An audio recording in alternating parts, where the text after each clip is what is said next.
FZero. Released in 1990, this ultra-high-speed masterpiece blindsided everyone and took the world by storm. The Super Nintendo had 8 graphical modes, going from 0 to 7, for displaying background layers. And its 7th one, which we've come to call as Mode 7 of course, was a single layer that could be scaled and rotated, and you can bet that FZero made very good use of this.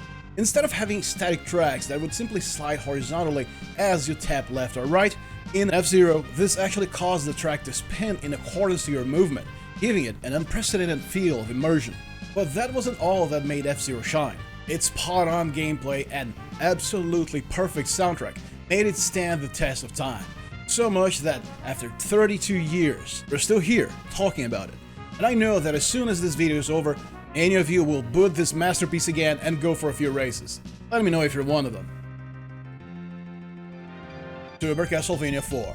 Back when Konami actually gave a damn, they knew their first Castlevania on Nintendo's new console had to be a smash hit, and the end result was a game that to this day is held as the best Castlevania ever by many of the franchise's fans. A very noteworthy quality about this title is that unlike the vast majority of the 16-bit era games, Super Castlevania IV had a solid and mostly fair difficulty progression, making the smash hit even more enjoyable.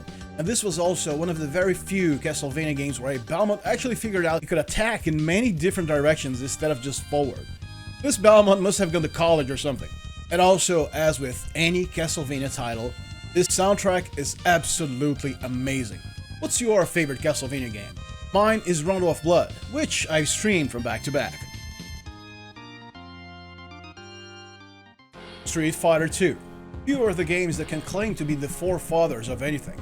Nowadays, pretty much every game derives or blatantly copies something else. However, that's not Street Fighter II's case. Capcom's behemoth-sized smash hit took the world by storm. Everyone, and I mean everyone, talked about it. Whenever we were at lunch at school, that was the only subject. How do you pull a Hadouken? What was the timing for Guile's Sonic Boom? Not to mention the countless made-up stories that further fed the Street Fighter II zeitgeist. And when Street Fighter II finally made it to the Super Nintendo, it gave gamers the taste of an arcade-at-home experience like never before. If you had a Super Nintendo and a copy of Street Fighter II, you were one of the coolest kids in school. There were many things that made Street Fighter II one of the greatest fighting games ever, and the forefather of all there was to come in this genre. Capcom understood that in order to draw players in, a strong and memorable cast of characters needs to be created. Any of us can name all of the original characters in very little time, including the bosses. And then, there's the fact that they all played very differently from one another, with the exception of Ken and Ryu, of course. But even then, their similarities were made on purpose. This made us connect with each character a lot more, from Zangief's pile drivers to Dhalsim's stretching limbs, Ryu and Ken's Hadoukens or Chun-Li's sliding kicks. There was something unique to every one of them. And the special moves inputs remain hallmarks of fighting games up to this day. Whenever you pick up a new fighting game, the first thing you'll try to do is pull off a Hadouken. And chances are, you have a very high chance of actually pulling something off. Amazing stuff. Mega Man X. When Mega Man made the jump to the Super Nintendo, Keiji Inafune pulled all stops and went all in an effort to both revamp the game and still make it familiar to its core fans. Which is a lesson many companies should learn, if you ask me. All the core elements from the original series are still there. Different bosses, a wide variety of stages, and unique weapons. However, now X had different upgrades like dashes, supercharging boss weapons, damage reduction, and more. Not to mention the new fan-favorite character Zero, who was originally meant to replace X but was vetoed by Capcom. Strong and unwavering in his vision, Inafune decided to turn Zero into a secondary hero. Eventually, he gained so much popularity he'd end up earning his own series. Let me know in the comments right now if you'd like me to cover them. Super Metroid. Oh yes, the Grand King. I know. I said the games in this list wouldn't be ranked, but to me, this is the greatest Super Nintendo game. I can see myself playing this game 20 years from now and still finding it to be an absolute masterpiece. A sequel to Game Boy's Metroid 2, Super Metroid, or Metroid 3 as some of you Metroid buffs would call it, Super Metroid brought us the perfect balance of sci-fi, horror, and exploration. Super Metroid wasn't just an action game. It made sure to immerse players in dread and tension at every single area, with a combination of stunning graphics and excellent atmospheric track. As we explore the game's world, Samus would constantly get upgrades, from missiles to speed modules and armor upgrades. This game was so relevant to the gaming world that it would eventually give birth to Symphony of the Night just a few years later. So in the end, if I had to sum up this game's legacy up in a single sentence, Super Metroid is the first half of the Metroidvania genre we grew to love so much. How's that for status? Wild Guns. This may seem a little bit of an oddball to some of you, as I'm sure the next game will also be, but Wild Guns brought us beautiful graphics, an old school arcade gameplay, and one of the best boss battle themes you could possibly hope for. Just listen to it. It's that type of song that makes you want to win even harder. With its steampunk meets Wild West aesthetics, this game gave us plenty of cool stuff to look at. Just take a look at the first stage's boss. It's like Chrono Trigger's Robo's bigger and angrier brother. And the other boss battles are quite unique as well. Don't let this game's few stages fool you though. It makes no apologies at being hard, but at the same time, it's fair. Whether on your own or with a friend, Wild Guns always brought us countless hours of fun. Hagane. Now here's a title that most of you never played, but for those of you who did, was an extremely positive surprise. This very Japanese-styled game brought us a ridiculous amount of possibilities. Also, in here, physical contact with enemies didn't make you lose health from the outset, like 99.9% of all games did, adding another layer of dynamics and speed to this game. In a way, I see this game as Devil May Cry's grandfather.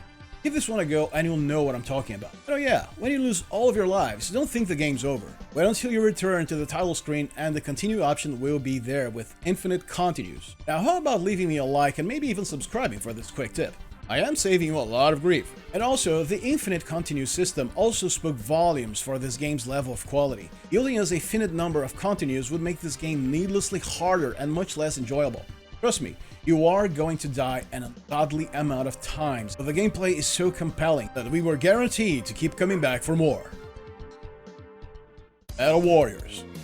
Now here's a special one that all you mecha anime fans out there surely played and loved. Metal Warriors took many of that era's top mecha anime elements and mixed them in one solid mecha game. Its overall design was very well thought out.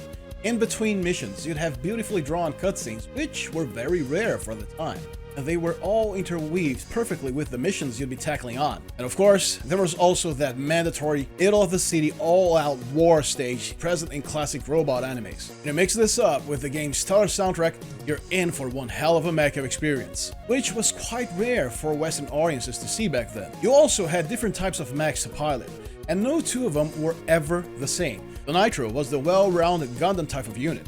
Havoc played more like a goof. The Spider Mech had the best defense out of them all. Prometheus almost gave off a mobile armor feel. Then there was the prototype unit, which was basically a pilotable fin funnel. If you don't know what a fin funnel is, then go watch Char's Counterattack, and you'll know what I mean.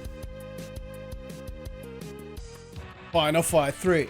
Right around the Super Nintendo's final days, Capcom decided to pull one more diamond and presented us with this beat-em-up masterpiece. Final Fight 2 is often remembered as being an average beat-em-up title.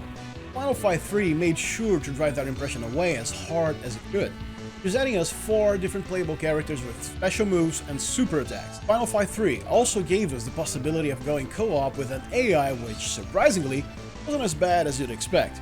To be fair, it was decent for most of the time. Each character played differently enough from one another, giving you enough reasons to make multiple playthroughs with all of them. On my last playthrough, I went as the toughest mayor ever, a guard.